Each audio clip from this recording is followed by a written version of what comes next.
Good morning and welcome to the latest episode of the Duval 22 podcast. My name is Gus Logue. Today, I'm very excited to be joined by my coworker, actually, Travis Holmes. You can check out Travis's work and my work too at bigcatcountry.com. Travis, it's great to have you here. Travis also is the co-host of the Duval Dive podcast, I should note.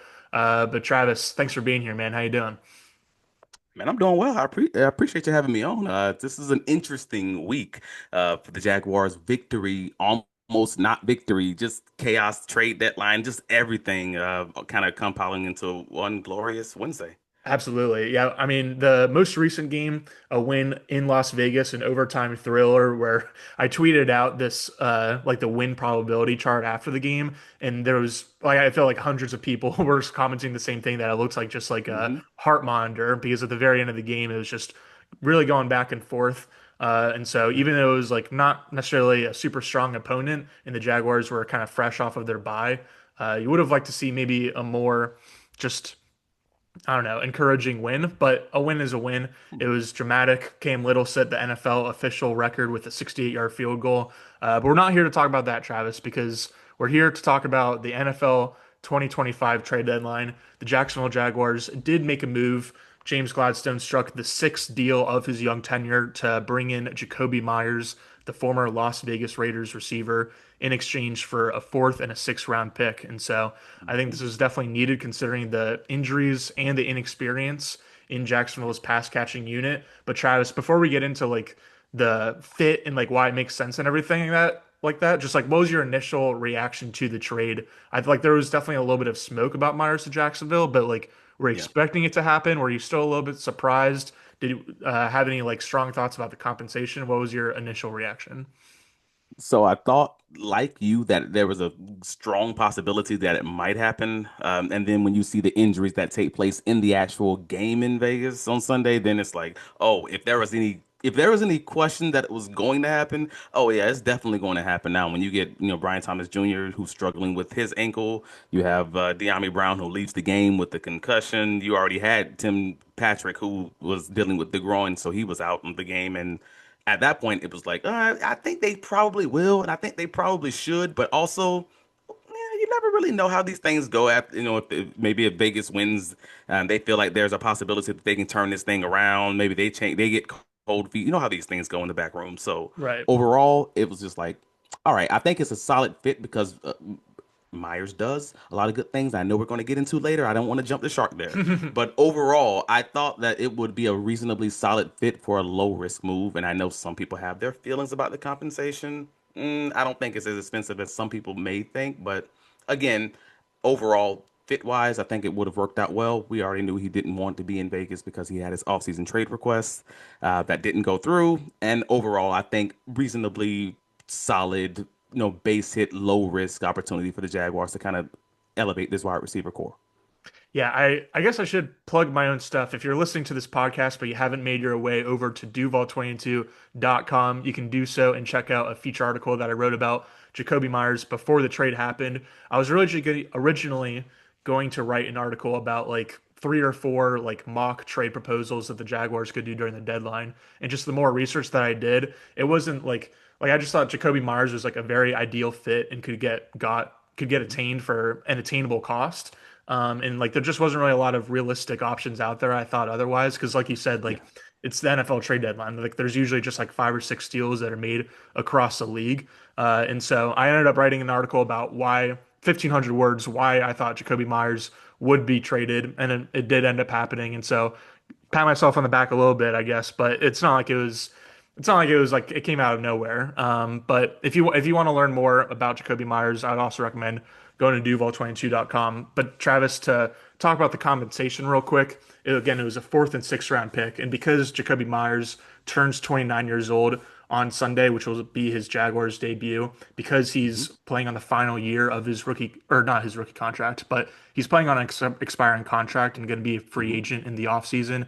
He also, while he's been consistent throughout his career, only has one 1,000-yard season on his resume. And so giving up two draft picks, which is basically 8 years of cheap labor on rookie contracts in exchange for one player who has half a season left on his contract is just like by any like trade value model or calculator or whatever that you look like, it's an overpay by Hmm. Jacksonville.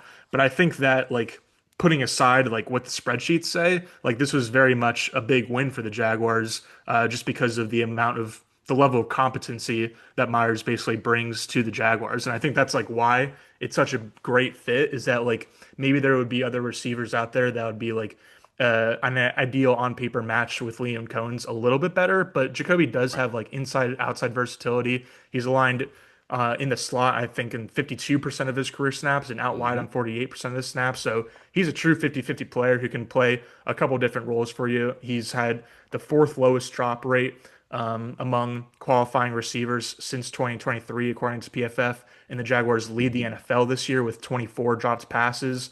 And so, like, again, it's just a level of like reliability that there's just not in this current receiver room or even pass catcher room. And really, I think Jakobi Meyers is going to immediately become the most trusted target by Trevor Lawrence since Christian Kirk, and if not, maybe even more so than Christian Kirk. And so I feel like just again the reliability that he adds to the room, even if it is only for the next 9 games and they don't re-sign him, I think makes it a worthwhile trade for Jacksonville. And so, what are I some mean, more of your thoughts, Travis, on the fit? you could just say it. He's your Marvin Jones Jr. Doppelganger in that way. Yeah. Yeah, like or what they thought that they might have been getting in De'Ami Brown when you saw him in training camp, and he was Trevor Lawrence's safety blanket on every play, and then all of a sudden that just went away when the season kind of got full into swing. So, but overall, if you're talking about a fourth and a sixth, you're not paying for the fourth and a sixth just for an 8 game rental. You're paying for a fourth and a sixth for the opportunity to potentially re-sign him. You're paying for the opportunity to see if he's going to be a fit because everything that he does well, to your original points, is what Jacksonville kind of struggles with. Like they needed a guy who had that inside out flexibility. Check. They needed a guy who was solid in contested catches. He has a 61% career contested catch rate. They got that. They needed a guy who was comfortable being in the slot and taking those hits without shying away from contact. That's actually what he likes to do, what he loves to do. It's just that Geno Smith is very bad at that intermediate area, so he doesn't get to do it as much. So that's his moneymaker area that he now gets to do a lot more with Trevor Lawrence. Well, if you want to say whatever you want to say about Trevor, he's going to throw the ball in the intermediate area. I don't know who's going to catch it, but it's but it's going to be there at It'll be least. Like there. so it's going to happen from that place. So, but if you're just looking at again the fourth and the sixth, and it's the Jaguars' highest fourth. Sorry, the let's say the earlier fourth. Um, it's not really an overpay from my perspective, and I know that you've had your conflicts on the socials and everything Right. about that. What that really cost? What that cost really looks like, but assume all the different circumstances. Let's say he has an injury or it just doesn't work out. Obviously, it's a failed trade. That's the easy one. Hmm. But you have two other scenarios where it actually can be a positive trade for the Jaguars. Like you have where you have the 8 games, you have the maybe the playoffs, and he proves that he deserves a contract extension, and they're unable to come to an agreement, and they end up letting him go. All right, that's fine. But then there's probably a reasonably strong chance that the team would then get a comp pick the following season, following that expiring contract, depending on how that formula falls after the transaction. So that can be as high as a third round draft pick, reasonably even a fourth round draft pick. So then what we're really arguing about is the Jaguars, who had 13 picks entering 2026, basically kicking the can down the road and getting that Hmm. fourth round pick, third round pick, whatever you want to call it, in 2027. That doesn't sound as bad when you look at it from that perspective. And then you have the obvious, well, it's just a win. He plays well enough and they re sign him. So there is that second option that I think folks are kind of missing that I'm like, well, we don't really know where that's going to land because if you look back on this and it's like, oh wait, it's actually worked out well. Jaguars got a third round draft pick in 2027 and they gave up a fourth in 2026. Good job, James. Like that's basically how that would go, right? Yeah, I mean, honestly, like I don't know if they're gonna get a comp pick back, and then like it's mostly just because I think that if the Jaguars don't re-sign Jakobi Meyers after the season, it's because they have no interest in re-signing him, and either like he gets Sure. hurt or like he just like doesn't meet the expectations they have, or like he's just like he is again turning 29 years old on Sunday, and so maybe like there just like isn't won't be enough juice left for them to think it's worth the Hmm. investment. But like Hmm. like Ben Solak for ESPN wrote winners and losers article for ESPN about the trade deadline, and he said Jakobi Meyers was a winner because he requested a trade out of Las Vegas and he got traded, but he's also a loser because like just in terms of like his own financial situation, essentially, like the reason he requested a trade was maybe he wanted to get out of Las Vegas, but it was mostly because he wanted a new contract and he wanted a raise. But it's going to be a little bit hard for him to like earn a raise in Jacksonville, I think, when like even though Brian Thomas and Travis Hunter and Brenton Strange are all banged up, like those are all probably like the top three pass catchers ahead of Jakobi Meyers. And so like I think that he could Mhm. have like a really, really great end of the season, but then still like not really fill up the stat sheet that much. But I think that'd be a great thing for Jacksonville because then they could probably re-sign him to like not that high of a contract. So that's why we disagree. And I think that's probably where I'm going to disagree with Ben also. Because just looking at what this is, like the fact of the matter is, we saw the Kansas City game when Parker Washington plays well, even though the stat sheet doesn't show that he played as well because Trevor was kind of inaccurate on a few of those passes. And he also had the two drops. But if you look at the majority of the incompletions were just because they were uncatchable balls. Like Parker in that game had some pretty good separation and he was open very much, throughout that game. And then you look in this situation against the Raiders, where Parker's playing very well, and what 8 catches on 9 targets for 90 yards. I mean, no touchdowns, less things, but yeah, a really dominant game. Playing, in that slot and then, in and out, a little bit in and inside and outside. Now you have a second guy who can potentially do that. I don't want to call it like one of those disposable guys, but more like that Wells Welker, more like that Danny Amendola type who has the option of going inside and outside, feeling Hmm. comfortable doing that, still reliable hands going across the middle. Now you have two options to do that, like the Rams did with Puka Nacua and Cooper Kupp. You having those options in this offense kind of opens it up, and that because of that, I'm just like, I don't know. You say that because you have Brian Thomas Jr. and because you have Travis Hunter, well, we don't know when Travis Hunter is going to be back, and we don't know what Brian Thomas Jr. is in this offense. Just to be clear, like we don't. He may end up being a guy who gives you 40 yards a game and having that explosive threat to take the top off the defense, and them just allowing him to be what he was at LSU. And just hey, it feels like you're more comfortable just going deep more often. Cool. We'll use you in that way and use these other guys to just eat underneath, and then that would result in Brenton Strange maybe being your safety blanket in addition to those two guys. So overall, I'm not 100% sure I know where that's going to land because they have a dire need for a guy who has the reliable hands to go across the middle in this offense, and they have since the start of all of this. And now they just got one, and we objectively all agree that that is what he is.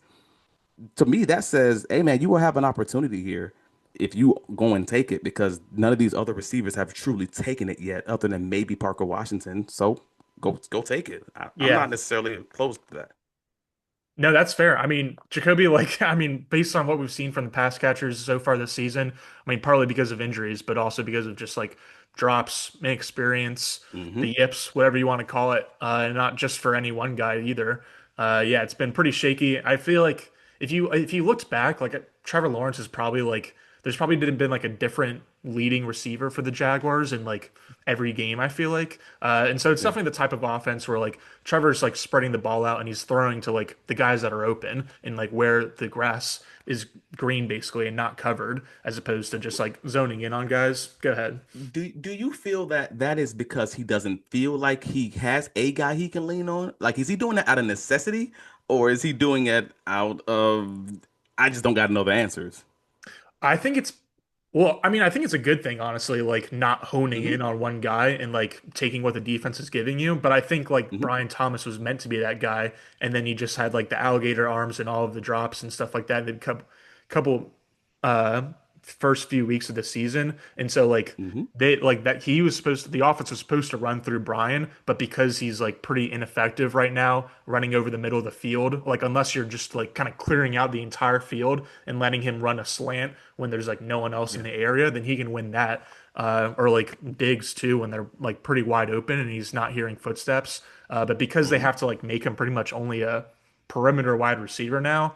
Like he's the perimeter guy. Like Parker's like the slot guy. Diami was supposed to be like the versatile kind of like do a little bit of everything guy. And so I feel like pretty much Jacoby is just replacing Diami Brown. Like I kind of respect Gladstone in the front office for a little bit for like taking a swing on De'Ami Brown, which certainly wasn't like a given thing, but it was just a 1 year contract and they said, hey, this is a young guy that we liked when he was coming out of college. He had a really nice end of last year in Washington. We think he can be an explosive player for us.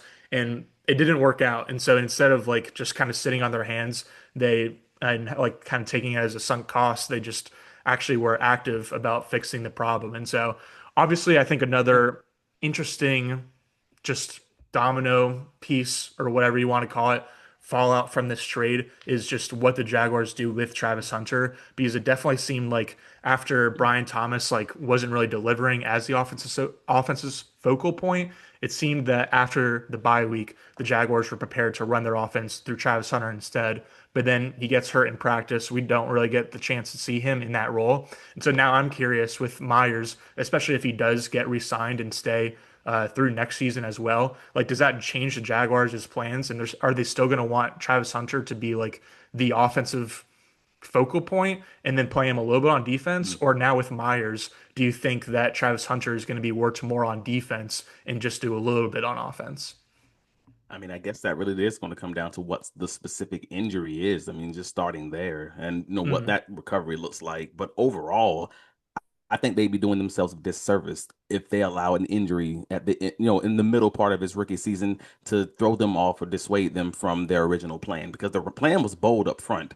And if all that it took was an injury to that guy for let's say the final, whatever it is, 4 games, 6 games, whatever it may be this season, for Travis Hunter to throw you off that plan, then you didn't have much confidence in that plan to begin with. And that's just my honest opinion. You drafted this guy for 4 to 5 years into the future, and hopefully even 5 to 9 years into the future. Uh, that plan should have had that thought process in that something was going to happen. It's going to be an up and down process with the goal of it being up the whole way. So my thought process is the plan still should be the plan. It should still be more offense and sprinkling in defense and eventually having that thing be whatever it looks like 85% of overall snaps between offense and defense. That should be the plan coming back, but I understand it if you blink first, but I would hope that this organization does not because everything that they've stated to the media and to the press and behind closed doors has all said we're going to be bold. That is their opportunity to be just that.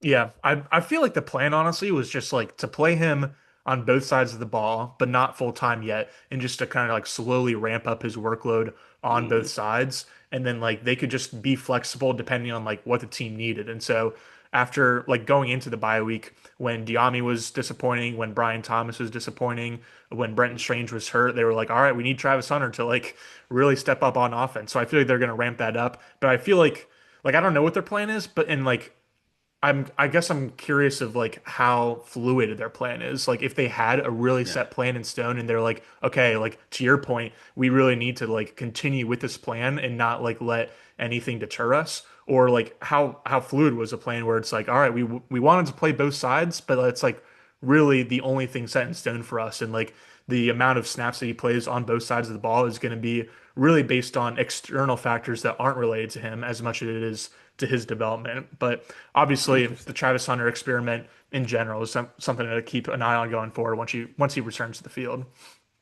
Yeah, I'm with you though. But overall, I always thought the original plan was just going to be at the end of the season to have it looked like Colorado because they often said we Gotcha. wanted to look like it looked at Colorado, but they never Mm, said when. okay. So it was just learning the playbook, just being an F at the start of the season, then by the end of the season being able to play maybe all three or at least multiple wide receiver spots because you've learned more of the offense. Cool. And as far as defense is concerned, maybe by the end of the season, for if there is a playoff run, then by that time he has a great grasp of the defense, and then you know what you're looking at going into year two and what you're building around. Kind of that's why I always thought the goal was. And if that was truly the goal, then this shouldn't change you from that overall. Like you still should just be able to continue with that, giving him a whole offseason to kind of still dive into the playbook. Right. That makes sense. All right. I feel like we kind of hit every single angle that we could for the Jakobi Meyers trade. I did want to ask you, Yeah. Travis, were you at all like miffed or disappointed at all in like the Jaguars' front office for not making more moves? Whether that's like shipping away any players on their current roster, but more so, I Mm. mean, not adding a defensive lineman because it was rumored and reported that the Jaguars were looking out for a defensive lineman before the trade deadline. They ended up Yeah. not trading for one, but the Jaguars this season rank dead last in sack rate at 3.3%. So they obviously need some kind of development from that unit. Yeah, man. And it's weird because they have such a different, such a wild like fluctuation between the two guys who were primarily playing at that opposite spot from Eric Armstead. Like Eric Armstead is obviously the most complete defensive tackle that they have, just being able to be pretty. Above average in the run stopping and still give you a little bit of something in the pass rush game. But then you have Devon Hamilton, who was just dominant generally around that top 10 area as far as his ability to stop the run on those early downs. And he did well against Vegas in that area. But then you get nothing from him in the pass rush game. So first down, second down passing, you're not going to get very much from him. It's funny because he ends up making the play of the game in this week, but nevertheless, that doesn't change what happens across the scope of the entire game and the scope of the entire season. Meanwhile, you have Mason Smith, who's really struggling in the run game but it giving you a little bit of something in the passing game, and it's just Just a like, oh little. my gosh, yeah. Sorry. So what do you do with that? So obviously they have a need for a more complete, more well-rounded defensive tackle, and you have all the rumors of all the guys who may have been available, whether it's Quentin Williams or Zeitler or all these other people, but then you see the cost of the Williams trade, and I'm like, oh, if they would have paid that cost that the Cowboys paid for Quentin Williams, I would have been looking at Glass. I'm like, yeah, you're bold, but that's wild. Yeah. To It's a give little up too a spicy.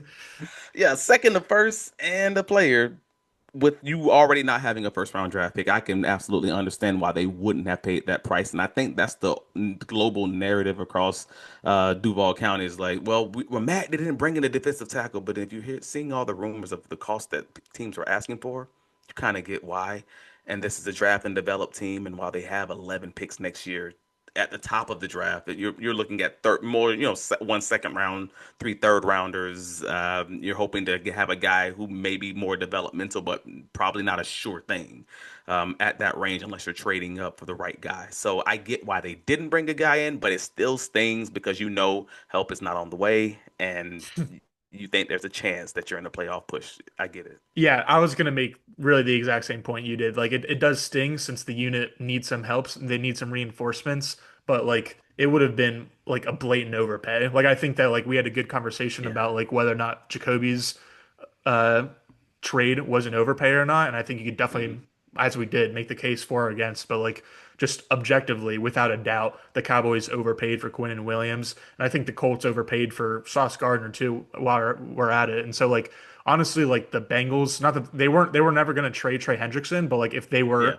They should have traded Trey Hendrickson just because of like how hot the market was on Tuesday afternoon.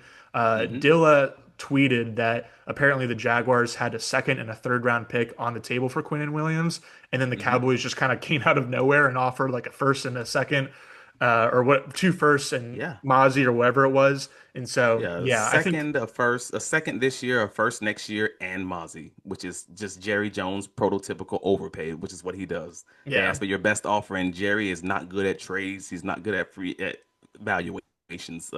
That's his thing. He's great at drafting, but Mhm. boy, Or ugh, let me correct myself. Actually, Dilla said that the Jaguars offered a second for Quinnen, and the Jets hmm wanted a second and a third, and then the Cowboys yeah, swooped in and just like this came trumped out the of nowhere. offer for no reason. But I guess like, would you have traded a second and a third round pick for Quinnen Williams? Assuming, Abs like, I mean, I trust Dilla, but you think Absolutely, so? no. We got a third. We have a three third round picks.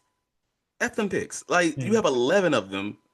Yeah, I think that's fine. Even being a draft and develop team for that guy who's obviously a math changer, yeah, I do that without blinking. But if you're talking about again, the Cowboys offer something that Jaguars, you can say they have it because theoretically they do. They have a 2027 first round draft pick. They have a 2026 second round draft pick. But realistically, when you don't have a first and you're not a Super Bowl contender right now, that's a Super Bowl type of move. So if you make that move, you better be dang right, Yeah. like immediately. the Jaguars would not be in a good position moving forward, in my perspective, from my perspective, if they were to trade a second without having a first, and then trading their first for the following season, and then paying him the money that he's due on his contract. That's Right. just way too much. But we're in crazy land at that point. Yeah, I also think that like the thing for me is that like as amazing as Quinn Williams is and as important and like valuable as superstar defensive tackles are, like we've Hmm. seen the Aaron Donalds and the Chris Joneses of the world like impact not just games but playoff games and Super Bowl games. Like I feel like Quinn Williams, I mean he's not on the Aaron Donald and Chris Jones stratosphere maybe because those guys are ridiculous, but he's right there below them. Quinnen Williams is Yeah. awesome, but the thing is that he's also a defensive player, and like when you're in the spot that the Jaguars in right now, where they're like close to competing maybe, but not quite in like that all-in state. If you're all in, then like I would say go for Quinn Williams, go for anyone regardless of position. But like Hmm. since they're still a little bit like they haven't quite made it out of that rebuilding stage, I don't think it makes as much sense to trade for a defender, regardless of who it is, just because defense is like not really sticky year to year. Like really defensive team performances like kind of come and go in waves. Like a defense will be great for like 2 or 3 seasons most likely, but then the kind of like dip after that and then come back up. Like it's really hard to have a really good defense year after year after year. And so like I just feel like even though Quinn Williams is awesome, I would worry that like when they brought him in that like the defense like wouldn't really be ready to take the step along with him. But it's an interesting conversation. I think at the end of the day, honestly, I think the Jaguars did good business. I'm a fan of just overall what they did on the NFL trade deadline. Uh, Travis, we've got to wrap up in the next couple minutes. So just I got you. any other thoughts that you have on the trade deadline or anything that you want to plug your own work? Well, no, I mean, as far as the trade deadline is concerned, I mean, you pretty much hit it on the head. The Jakobi Meyers trade, I think, was a solid, base hit that has the potential to turn into an inside the park, triple or inside the park I home love run. We'll that. see how that goes. But overall, when you then look at the moves made in the rest of the AFC South, I think it leaves a positive taste in your mouth at the end of the meal. So overall, I think the Jaguars are in a reasonable spot. We'll see how that goes over the following 8 weeks with 5 games remaining against this AFC South and an opportunity to steal. But overall, we'll be covering it at BigCatCountry.com. We'll be covering it at the Duval Dive podcast, Kyle Nash and I. And again, I appreciate you having me on, bro. I mean, I wish we had more than 30 minutes. We just Yeah, just man. continue chopping this thing up, man, because there's so much meat on this bone right here, man. But For appreciate you. sure. Oh, I'll definitely have you back, Travis. Really appreciate you coming on. It was that was a fun conversation. Like I said, we'll have you back. And so check out Travis's work at bigcatcountry.com and the Duval Dive podcast. Check out my work also at bigcatcountry.com, but also at duval22.com. Thank you so much everyone for watching and listening. I will be back probably next week to recap the Texans game and look forward to the Chargers game. Maybe by the time you're hearing my voice again, Josh Hines Allen will be the Jaguars' all-time sack leader. We shall see. Till next time. Thanks, guys.